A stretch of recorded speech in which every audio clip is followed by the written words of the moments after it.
संविधान पांडुलिखन समिति के निम्न में से कौन सा सदस्य नहीं था? तो जवाहरलाल नेहरू नहीं था, बाकी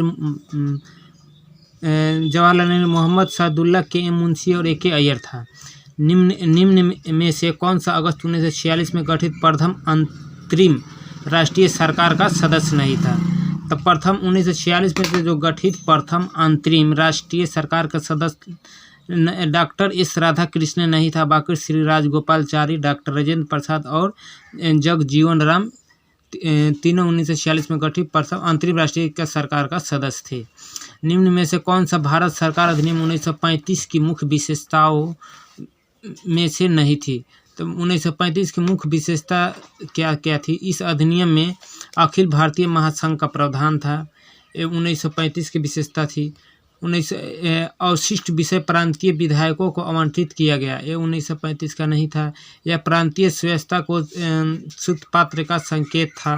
यह प्रांतीय स्तर पर देव शासन प्रणाली को समाप्त करने का केंद्र लागू किया था, भारत शासन अधिनियम 1935 के तहत।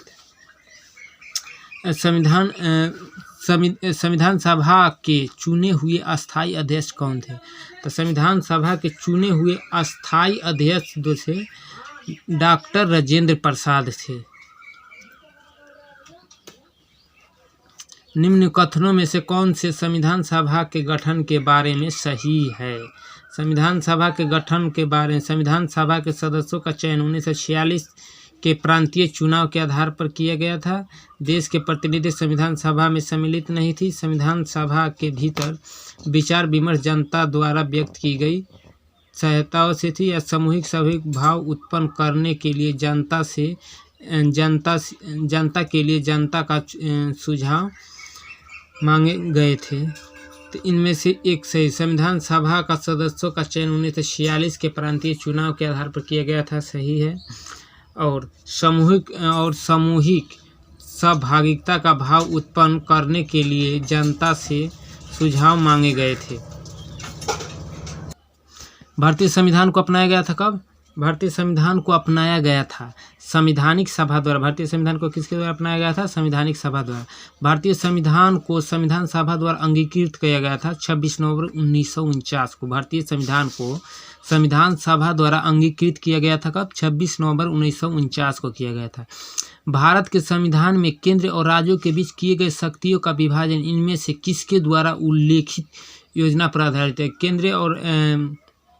केंद्र और राज्यों का विभाजन की शक्तियाँ भारत सरकार अधिनियम 1935 में दिया गया है। भारत शासन अधिनियम 1935 में भारत की संविधान सभा के राष्ट्रीय ध्वज को सर्वप्रथम स्वीकार किया गया था 22 जुलाई 1947 को स्वीकार किया गया था। भारत की संविधान सभा ने राष्ट्रीय ध्वज को सर्वप्रथम कब स्वीकार किया था? 22 जुलाई 1947 को स्वीकार किया था। भारत शासन द्वारा राजकीय चिन्ह स्टेट एम्बलम कब से अंगीकृत किया गया था? तो 26 जनवरी 1950 को। भारतीय शासन द्वारा राजकीय चिन्ह कब से अंगीकृत किया गया था? तो 26 जनवरी 1950 को राष्ट्रीय चिन्ह को अंगीकृत किया गया था। भारत शासन द्वारा राजकीय अंगीकृत किया गया था 26 जनवरी।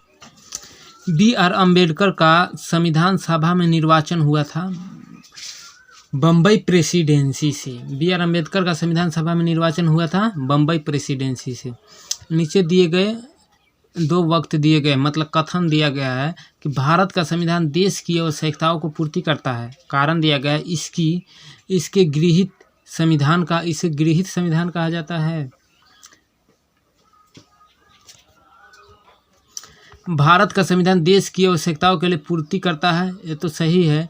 इसको एक गृहीत संविधान कहा गया है।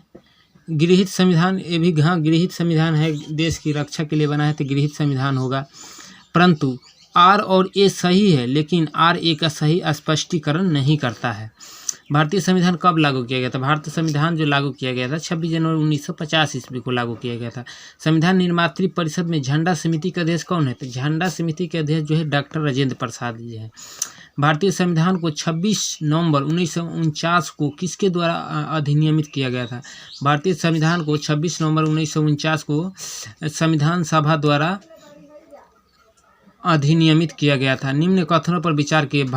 तृतीय गोलमेज सम्मेलन के विचार विमर्श के परिणामित भारत सरकार अधिनियम भारत सरकार अधिनियम 1935 में से पारित होने के रूप हैं। भारत सरकार अधिनियम 1935 में ब्रिटिश भारत के सूबों भारतीय रियासत के संघ पर आधारित ऑल इंडिया फेडरेशन का गठन उपबंध किया गया। उपयुक्त कथनों में से कथन कौन सा सत्य है? तृतीय गोलमेज सम्मेलन के विचार विमर्श के परिणाम भारत सरकार अधिनियम 1935 के पारित होने का रूप है, ये तो सही है। और भारत शासन अधिनियम 1935 ब्रिटिश भारत के सूबों और भारतीय रियासतों के संग आधारित ऑल इंडिया फेडरेशन का गठन का उपबंध किया गया। कथन ए और आर दोनों सही है। निम्न कथनों पर विचार के भारत की संविधान सभा के राष्ट्रीय ध्वज का प्रारूप 22 जुलाई 1947 को अपनाया गया था। बिल्कुल सही है। भारत के राष्ट्रीय संविधान ध्वज को प्रारूप 22 जुलाई 1947 को अपनाया गया था। राष्ट्रीय ध्वज के बीच के चक्र में 21 तिल्ली नहीं 22 तिल्ली होती है। संविधान को 26 जनवरी के दिन लागू करने का निर्णय इसलिए किया गया था क्योंकि कांग्रेस ने इसी तिथि को 1930 में स्वतंत्रता दिवस के रूप में मनाया था, इसलिए संविधान को 26 जनवरी के दिन लागू करने का निर्णय लिया गया था। किस वर्ष में जन गण मन को भारत के राष्ट्रगान के रूप में अपनाया गया था? तो 1950 को जन गण को भारत में राष्ट्रगान के रूप में अपनाया गया था। संविधान सभा में व्यस्क मताधिकारों को 15 वर्ष के लिए स्थगित करने की बात की थी किसने? मौलाना आज़ाद ने किया था। संविधान सभा में व्यस्क मताधिकारों को 15 वर्ष के लिए स्थगित करने की बात किसने किया था? मौलाना आज़ाद ने किया था। किसने कहा था कि संविधान सभा कांग्रेस थी और कांग्रेस भारत था? ये आइंस्टीन ने कहा था। किसने कहा था कि संविधान सभा कांग्रेस है और कांग्रेस भारत है? तो ये आइंस्टीन जी ने कहा था। निम्न में से किसके सुझाव दिए? किसने कहा था कि संविधान सभा कांग्रेस थी और कांग्रेस भारत था? आइंस्टीन ने कहा था।